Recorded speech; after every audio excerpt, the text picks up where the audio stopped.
अतः एनं जारत्कारव अर्थभागः पप्रच्छ. आता ह्याच्यानंतर जारत्कारव नावाचा अर्थभाग म्हणजे दुःखाला भागी असणारा विचारायचा. याज्ञवल्क्य इति होवाच. याज्ञवल्क्य या रीतीने बोलायला लागला. कधी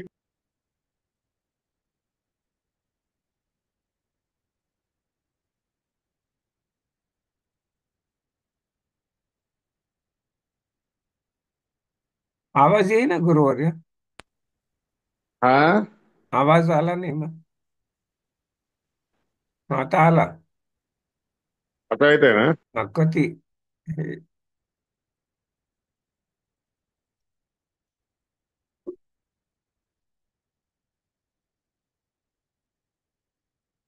अतिग्रह किती आहेत?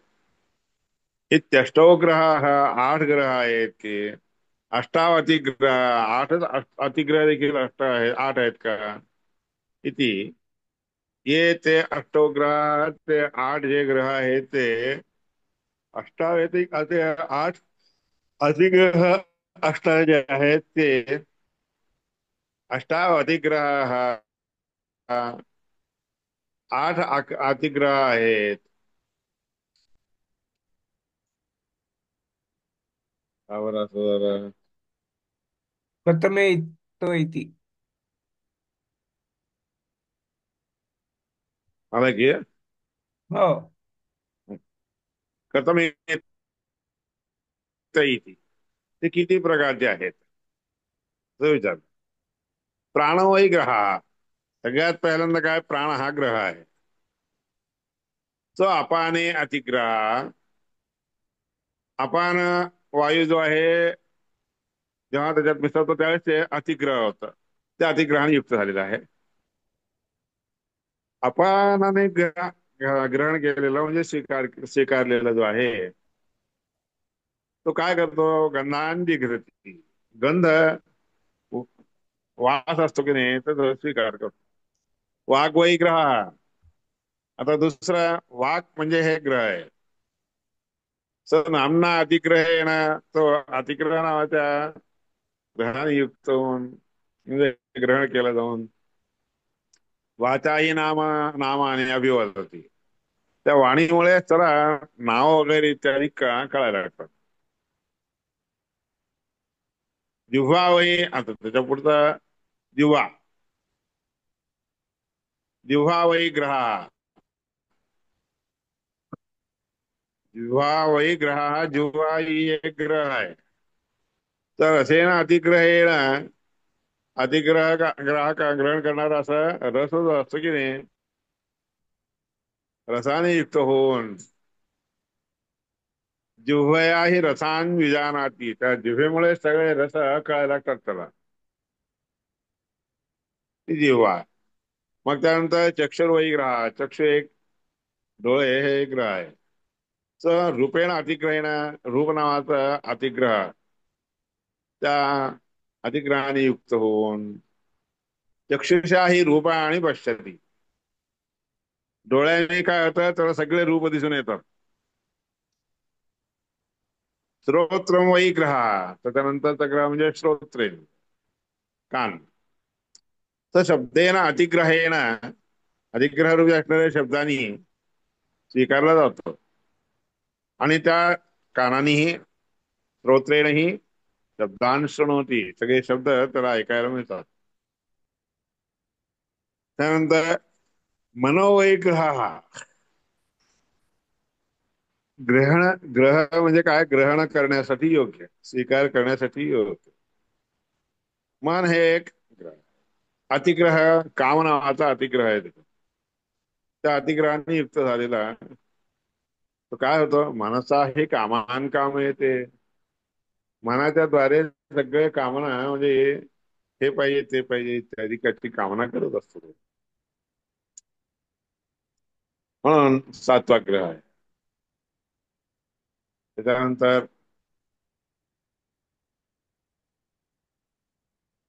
आता 8वा हस्तो वही ग्रह, हात नावाचा एक ग्रह आहे.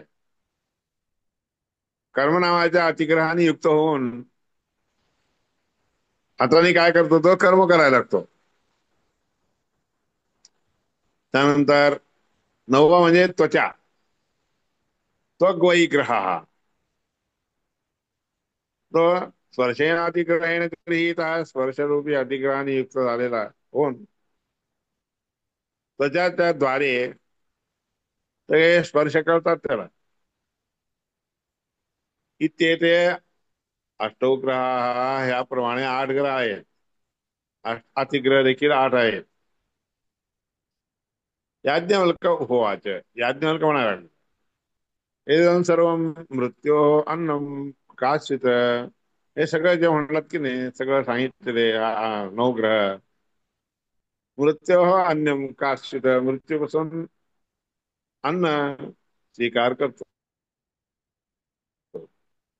ते अन्न स्वीकार जे करतात ते सा देवता याच्या मृत्यू अन्नमित्याग्निर्वयी मृत्यू. ते जे आहे ते त्या मृत्यूचा देवता कोण आहे? मृत्यू. त्याच्या मृत्यू अन्न, मृत्यू अन्न रूपाने असतो. इत्याग्निर्वयी मृत्यू हो, त्यामध्ये अग्नीच मृत्यू स्वरूपाने असतो. सोपाम आपण अन्नम पुन्हा सर्व सा अपाम अन्नम पुनर्मृत्युंजयती. तो पाणी स्वीकार करतो, पाण्याचा स्वीकार करतो आणि त्याच्यामुळे अन्न पुनर्मृत्युंजयती. अन्न पाण्याच्या द्वारे अन्नाला, अन्नाच्या द्वारे घेतलेलं पाणी जे असते की नाही, पाण्याच्या द्वारे तो अपमृत्यूला दूर करतो. याज्ञवल्क इति होवाच, याज्ञवल्क काय म्हणायला आहे?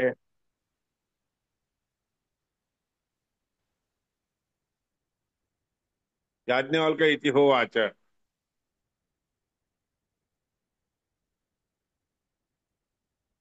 यत्र अयं पुरुषो म्रियते, ज्या ठिकाणी हा पुरुष मृत होतो,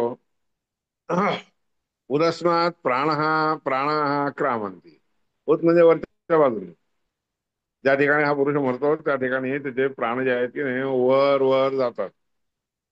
उत्क्रामंती म्हणून सांगतात, वर जातात. अहो,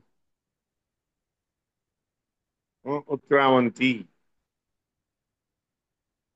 यत्र अयं प्रवेश होता, उत्क्र प्राणाः क्रामंत्याहो न इति नेती हो आज. प्राण उत्क्रमण करत असताना नाही नाही होत, असं नाही हे म्हणलं असताना मग याज्ञवल्क्य अचैव समवानीयन्ते. याज्ञवल्क्य या ठिकाणी तिथं थांबतो.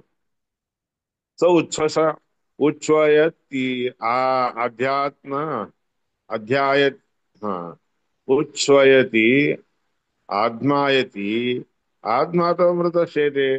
उच्छ्वयती, वर श्वास घ्यायला लागतो. आत्माय म्हणजे द्वारा बाहेर काढत. अध्यात्मानो, अध्यात्म तो म्हणजे आपल्या शरीरामध्ये असणारं वारं बाहेर काढत. मृत हो ना शेते, शयन करतो, म्हणजे मृत झाल्यासारखं पडतो.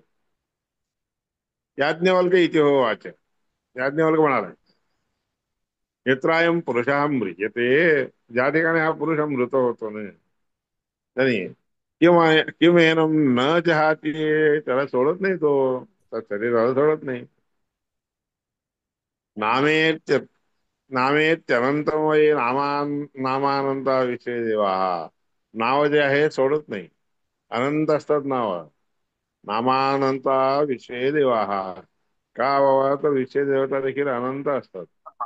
अनंतमेव च तेन लोकं जयती, त्यामुळे अनंत नावाच्या लोकाला तो जीव जिंकून घेतो. याज्ञवल्क होवाच, याज्ञवल्केची होवाच, याज्ञवल्क असं म्हणायला लागला आता.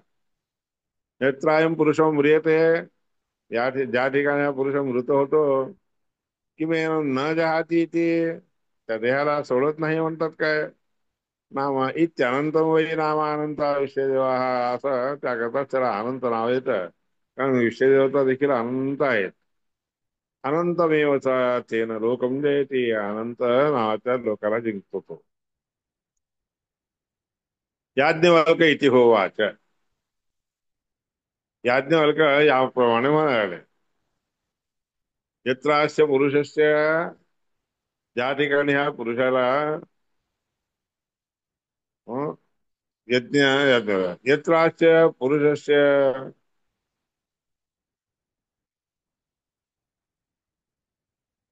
इथं पुढं गेले, अनंतमेव च तेन लोकं जयति च पुढं. याज्ञवल्क्य इति वाच, यत्रास्य पुरुषस्य मृतस्य अग्निम, ज्या ठिकाणी हा पुरुष मृत झाल्यानंतर अग्नी त्याला घेऊन जातो. वाघ अप्पी येते, पाणी देखील वाणी देखील बरोबर घेतली जाते. वाणीच्या बरोबर नंतर प्राण, चक्षु, आदित्य, मन, चंद्र, दिशा, श्रोत्र, पृथ्वी, शरीर, आकाश, हं, हे सगळे आत्मा, औषधी, हे आत्मा स्वतः, जीव, औषधी आणि सगळे लोम, वनस्पती, केशाः अप्सर, वनस्पती, सगळ्या वनस्पती, केस केस अप्सु लोहितंच, पाण्यामध्ये लोहित रूपाने रेत देखील त्या ठिकाणी ठेवतो. क्वायंतदा पुरुष भवती, त्यावेळेस मग कोणत्या रूपाने असतो हा पुरुष? इत्याहार इत्याहार सौम्य, हे सौम्य, हे सगळे गोष्टी अपहरण करून घे, स्वीकार करून घे. हस्तमात्तभागाः आवाम एव एतस्य वेदिष्यावो, हात जे आहेत आत्मस्वरूपाने युक्त होऊन, भागाने युक्त होऊन, आवामेव एतस्य, आपणच या सगळ्या गोष्टींच जाणीव करून घेतो. वेदिष्यावो, न नाव येत त्याच्यामुळे काही कळत नाही असं नाही. तत्सजन, तत् सजन इति इति तो होत्क्रम्य, त्यानंतर स्वजन म्हणजे सगळे सजन, सज्जन लोक याप्रमाणे तिथून निघतात. उत्क्रम्य मंत्रयांचक्राते, मग मंत्रणा करायला लागतात, बोधन करायला लागतात, जाग करायला लागतात. तौह यदुचतुः, ते जे म्हणतात की नाही, कर्म हैव तदुचतुः, ते जे म्हणतात ते ऐकतात की नाही, बोलतात की नाही, ते सगळं कर्मच असतंय. आता यात प्रशंसतु हो, त्यानंतर जी प्रशंसा करायला लागतात ते की त्यांनी केलेलं कर्म, हेच त्याची प्रशंसा करत असतात. तत्प्रशंसा प्रशंसतु, ते सगळे प्रशंसा करत असतात. पुण्य होई पुण्येन, हे काही पुण्य कर्म केलं ना, ते सगळं पुण्य होई पुण्येन कर्मणा, पुण्यकर्माने युक्त होऊन दिसून येतो. पुण्य होई पुण्येन कर्मणा, पुण्यकर्म केलेलं असतं ना त्याच्यामुळे. मग पुण्य होई पुण्येन कर्मणा भवते पाप, हा पापेन, म्हणजे पुण्यकर्म केलं नाही ते सगळे दाखवले जातात, प्रशंसा करतात. पापिष्ट असणाऱ्याचे कर्म केलं, पाप कर्म केलं असत की नाही, त्या कर्माच्या कारणाने तर तो जारत्कार व आत्मभाग उपरमामा, मग त्याच्यामुळे जारत्कार नावाचा जो आहे की नाही, आपण केलेल्या कर्माच किती किती किती प्रकाराने विभक्त होतो हे जाणून उपर आला. आत्मभाग नावाचा जो आहे तो तिथंच थांबला. उपर आला म्हणजे विश्रांत घेत म्हणजे तिथे थांबला. हो हो, इतके कर्म प्रकारचे कर्म करावे लागतात काय? इतक्या प्रकारच्या कर्म केल्यानंतर आपल्याला दुःख वगैरे हे कसं असेल ते कळतं, म्हणून तो विचार करून थांबला. त्याप्रमाणे अर्थभाग त्या ठिकाणी जाऊन इथे अर्थभाग ब्राह्मण, हे अर्थभाग ब्राह्मण आहे. इथे अर्थभाग ब्राह्मण, आकाशम परमात्मानमेव, इथं आकाशम म्हणजे सर्वत्र दिसून येणारा, सर्वत्र राहणारा परमात्मा, त्यालाच बघून. केचित् मानुषाः मुक्तिम अनुक्रम्येव देहतः, काही लोक मनुष्य मानुषाः मुक्तिमानुक्रम्येव, मुक्ती म्हणजे अनुक्रम म्हणजे ओलांडून देहापासून देह सोडून जातात. देह पाहते तो देहस्य दोषान भुक्तयो सर्वशा, देह पात होत असताना सगळ्या देवामुळे केलेले जे काही दोष आहेत ते सगळे भोगतो तो. मरणोच्छूनता असतो, मरणापासून दूर व्हावं या उद्देशाने हं? स्वकीय आरब्ध कर्मापासून म्हणजे प्रारंभ केलेल्या पासूनचे जे कर्म आहेत ते सगळे कर्म देहे क्षीणे तो गच्छन्ति. देह क्षीण झाला असताना सगळे निघून जातात. दृष्ट्वा विष्णू अनुज्ञया विष्णू परमात्माला पाहून ते क्षीण होऊन जातात. परमात्म्याच्या अनुज्ञेने पुन्हा अत्रैव तिष्ठन्ति. काही गोष्टी इथेच राहत असतात. नित्य आनंद एक भोगिनः. नित्य आनंदाच्या भोगाने युक्त असणारे असं असतात. देहात उत्क्रम्य देवास्तु. देहापासून निघून देहात उत्क्रम्य देवास्तु यांती विष्णू सनातनम. देवता लोक काय करतात, सनातन असल्याने ते विष्णू परमात्म्याकडे जाऊन पोहोचतात. हं? विष्णू सनातनम यांती त्याचा देहात उत्क्रम्य याताराम देवा भागतः येवतो. देह सोडून जात जात असणारे जितके देवता असतात ना, ते सगळे भागतः येवत एक एक एक एक करून एक एक करून जातात. भागत येवतू. देहा उत्क्रम्य याताना म्हणजे बाहेर निघून जात असताना स्वाधिदैवम रजंत्यर्था. स्वतःचा अधिदैवत जे असते त्या ठिकाणी जाऊन पोहोचतात. भागतः एक एक क्रमशः जातात असा. आकाशाख्यम स्वरूपम तो. आकाश नावाचं जे स्वरूप आहे की नाही, ते विष्णू परमात्म्याच्या अनुग्रहामुळे असतंय. विष्णू धृती हृदय संस्थित. तो आकाश नावाने स्वरूपाने युक्त असणारा विष्णू परमात्मा प्रत्येकाच्या हृदयामध्ये राहत असतो. भागतो भागतश्चैनाम अनुयान्ती. एक एक करून भागशः सगळेच्या सगळे जनार्दन परमात्म्याला जाऊन पोहोचतात. ज्ञानस्थितेन रूपेण ज्ञानावस्थित रूपाने म्हणजे त्या ज्ञानाच्या रूपाने राहणाऱ्या त्या परमात्माच्या तसे जातात सगळे देवता. त्या सगळ्या देवता तिथं जाऊन आले की मग त्यांना मुक्ती प्राप्त देतो, परमात्मा करून देतो. मुक्ती हरी. पुण्यस्थितेन रूपेण स्वर्गम निरयमन्यगा. पुण्य असलेल्या रूपाने कर्म केलेल्या रूपाने स्वर्गाला घेऊन जातात. आणि वाईट कर्म केलेलं असतात त्याच्याने निरय मान्य का म्हणजे निरयाला जातात म्हणजे नरकाला जातात. रहस्य भेद देवानां विदुः कर्मेति मानुषा.